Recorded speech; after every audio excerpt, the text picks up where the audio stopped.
Good morning. I hope y'all are having a great day. This is an important weekend. This is Spring Forward weekend. This is when we turn our clocks ahead 1 hour.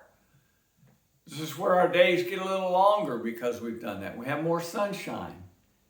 Sun sets at 6 o'clock tonight. Sunday night it will set at 7 o'clock because we've all turned our clocks ahead 1 hour.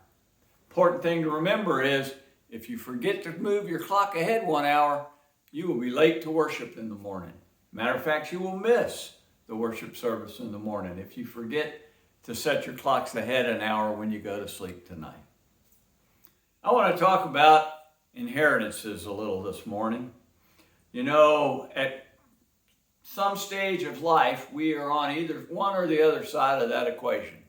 When we're young, we may think about what some person is going to leave us, some great gift to remember them by, that we can enjoy and have a good time with. As we grow older, we think about drawing up wills and things to leave certain things to certain people that are behind when we pass away. We think about our children and our grandchildren and what we can do for them. Hopefully that will help them have a better life.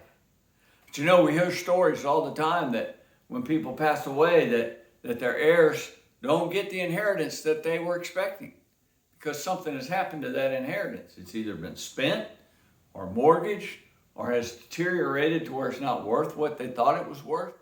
Things happen to them. I can remember the first thing that I ever personally inherited. My father's dad passed away, and I remember hearing the family talk about things and splitting things up, but I was too young to know what was going on. But when my mother's father passed away, my grandfather on my mother's side, he left me his boat. Boat, motor, and trailer. It was an old wooden boat that I had grown up fishing in with him. And when I was 14 years of age, he passed away and left me that boat. Boat had a 20 horsepower Johnson on it.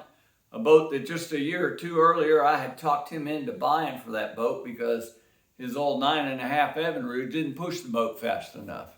And I talked my grandfather into getting a bigger motor for it. Ended up inheriting that boat, motor, and trailer.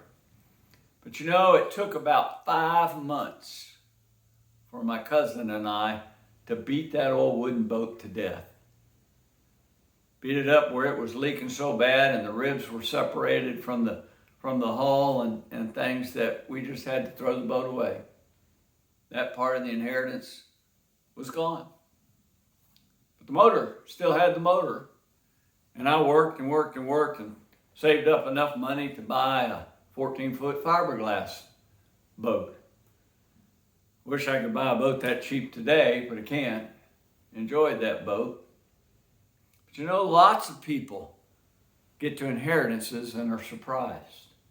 This morning I want to read to you from 1 Peter chapter 1, beginning in verse 3. Peter talks about an inheritance that we have. Listen to these words. Praise be to the God and Father of our Lord Jesus Christ.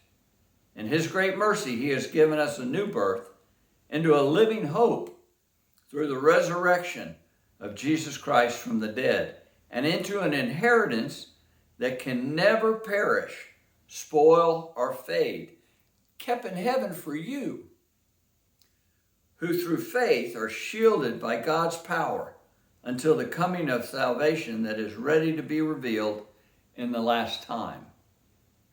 In this you greatly rejoice, though now for a little while you may have had to suffer grief in all kinds of trials.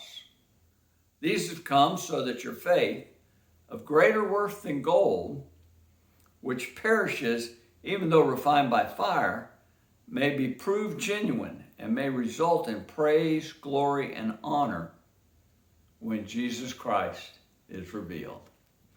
Be safe. Stay well out there.